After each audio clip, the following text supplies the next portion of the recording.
অর্থ আত্মসাতের গুনাহ মাফ পাওয়ার উপায় কি? অর্থ আত্মসাতের গুনাহ মাপ পাওয়ার উপায় হলো আসলে যার কাছ থেকে অর্থ আনা হয়েছে, বেসিক্যালি প্রকৃতপক্ষে সে যদি মাপ পেতে চায় তাহলে তার কাছে এটা ফেরত দিয়ে তার কাছ থেকে ক্ষমা নেওয়া। এখন যদি এমন হয় যে না আসলে কার কাছ থেকে আনা হয়েছে তার সুনির্দিষ্ট কোনো ব্যাপার নেই, মানে এত খাইছে যে মানে কার কাছ থেকে কত খেয়েছে তার কোনো তার তো হিসাব হিসাব নিকাশ নাই। নেই। তো সেক্ষেত্রে আসলে কি করবে, সেক্ষেত্রে চেষ্টা করবে স্বাভাবিকভাবে খেয়াল করে করে কার কাছ থেকে কত নিয়েছে, তাদের কাছে গিয়ে গিয়ে হয়তো এটা অনুমান ভিত্তিক হলেও দেওয়ার চেষ্টা করবে, প্রয়োজন বোধে বেশি দেওয়ার চেষ্টা করবে, অথবা ক্ষমা চাইবে, অথবা মাপ ক্ষমা মাপ চাইবে, চেয়ে দিয়ে নিতে হবে। ক্ষমা চেয়ে আনবে। এটা হলো সর্বোত্তম, অর্থাৎ যে সংশ্লিষ্ট ব্যক্তির কাছ থেকে আপনি টাকা নিয়েছেন খেয়েছেন তার কাছ থেকে ক্ষমা নেওয়া, এটা হলো প্রথম কাজ। এরপরে দ্বিতীয় কাজ হলো আল্লাহ তাআলার কাছে ক্ষমা চাওয়া, যেহেতু একটা বড় গুনাহ হয়ে গেছে, পরবর্তী তাওবা করা। তো তাওবা করাটার এখানে শর্তই হলো সংশ্লিষ্ট ব্যক্তির কাছে আগে ক্ষমা চাইতে হবে এবং তার ফেরত দিতে হবে তার যে পাওনাটা আছে। এবারে আসেন, যদি কোনোভাবেই লোক খুঁজে পাওয়া যাচ্ছে না, একদম মানুষ পাওয়া উপায় যাচ্ছে পাচ্ছে না, না। কোনো উপায় নেই, কার কাছ থেকে খেয়েছে, কোন জায়গায় খেয়েছে মনে নাই, সব এলোমেলো হয়ে গেছে, সেক্ষেত্রে মূলত তিনি এই টাকাটাকে অবশ্যই সমাজের একেবারেই গরিব, অসহায়, মিসকিন, ফকির, যাদের আসলে কিছু নেই, এই টাইপের মানুষদেরকে দান করে দিবে।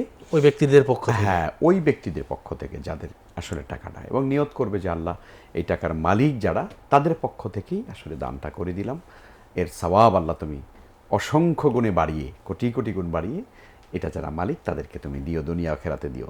তো আশা করা যায় এরপর আল্লাহর কাছে তওবা করা, এটা হলো সর্বশেষ পদ্ধতি আর কি।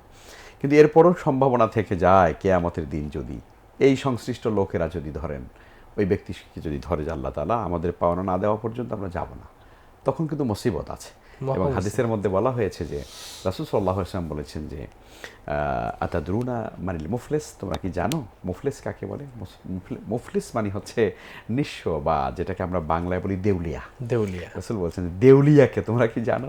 নবীজি সাল্লাল্লাহু আলাইহি ওয়াসাল্লাম, সাহাবায়ে কেরাম বলছেন যে ইয়া রাসূলুল্লাহ, আমাদের মধ্যে দেউলিয়া বলা হয় আল মুফলিসু ফিনা মান লা দিরহাম লাহু ওয়ালা মাতা, আমাদের মধ্যে আসলে যার টাকা পয়সা কম, ঘর বাড়ি নেই, খেতে পায় না, এমন মানুষ কিন্তু আমরা দেউলিয়া বা নিঃস্ব বলি। রাসূল বললেন না, ওইটা বলি নেই।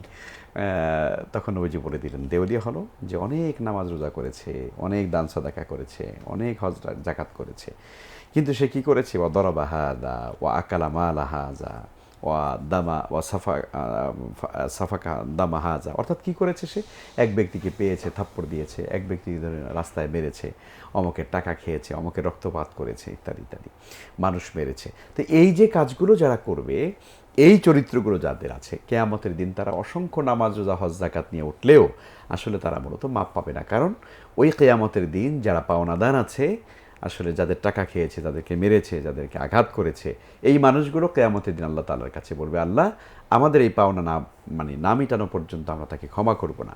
তখন ওই ব্যক্তি তার সারা জীবনের নেক আমল কি করবে? ওদেরকে পাওনাদারদেরকে দিতে থাকবে, দিয়ে মিটাতে হবে। হ্যাঁ মিটাতে হবে, মিটাতে মিটাতে শেষ পর্যন্ত তার সব আমল নামা শেষ হয়ে যাবে।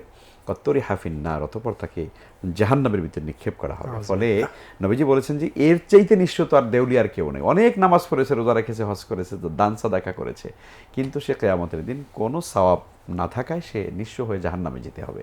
ফলে আমাদের এই জায়গাটাতে খেয়াল রাখতে হবে যে আমরা যেন কোনো মানুষের মানে বান্দার হকের ব্যাপারে সবচেয়ে বেশি সচেতন হওয়া দরকার। সচেতন থাকতে হবে। আমাদের সমাজে আপনি খেয়াল করে দেখবেন, আমাদের সমাজে বিশেষ করে আমাদের এই সাবকন্টিনেন্টে, বিশেষ করে আমাদের এই বাংলাদেশে, আমাদের এই সোসাইটিতে আমরা যে জিনিসটা দেখি, আমরা নামাজ রোজা হজ জাকাত বা আল্লাহর হকের ব্যাপারে বেশ মাশাআল্লাহ অনেক আবেগ। খুব ওয়াজ আপনি করি। শুক্রবারে দেখেন আপনি মসজিদে জায়গা পাবেন না, আপনি রমজান মাসে আসেন দেখবেন যে মসজিদে বারান্দাও জায়গা পাবেন না, রাস্তার মধ্যে নামাজ পড়তে হচ্ছে, তারাবির নামাজ দেখবেন যে অবস্থা। ভালো, এটা ইতিবাচক, আমরা এটাকে খারাপ বলছি না যে এটা খারাপ, খারাপ বলার সুযোগ অবশ্যই নেই। ভালো দিক হ্যাঁ। যে নামাজের প্রতি আবেগ, আমাদের আবেগ তৈরি হচ্ছে। কিন্তু আমাদের সমাজে আপনি সবচেয়ে বড় যেটা উদাসীনতা দেখবেন সেটা হলো এই শ্রেণীর মানুষগুলাই, যারাই কিনা মসজিদে যাচ্ছে। আপনি এটা বলতে পারবেন না যে মানে মসজিদের নামাজি লোকগুলোর খুব দায়িত্বশীল না, এই শ্রেণীর মধ্যেই আপনি 80-90%, 95% লোক দেখবেন যে তারা মানুষের হকের ব্যাপারে সবচাইতে বেশি উদাসীন। অথচ ইসলাম কিন্তু, আপনি কোরআনে কারীম যদি খুলে দেখেন তাহলে আল্লাহ তাআলা তার হকের ব্যাপারে যা কিছু না বলছেন তার চেয়ে বেশি বলছেন কিন্তু মানুষের হকের মানুষের হকের ব্যাপারে খুব সে কারণে খুব আমরা কড়া বলি, কড়া আমরা কথা মনে আছে। করি যে মানুষের হকের ব্যাপারে আমাদের সবচেয়ে বেশি দায়িত্বশীল হওয়া উচিত। জি।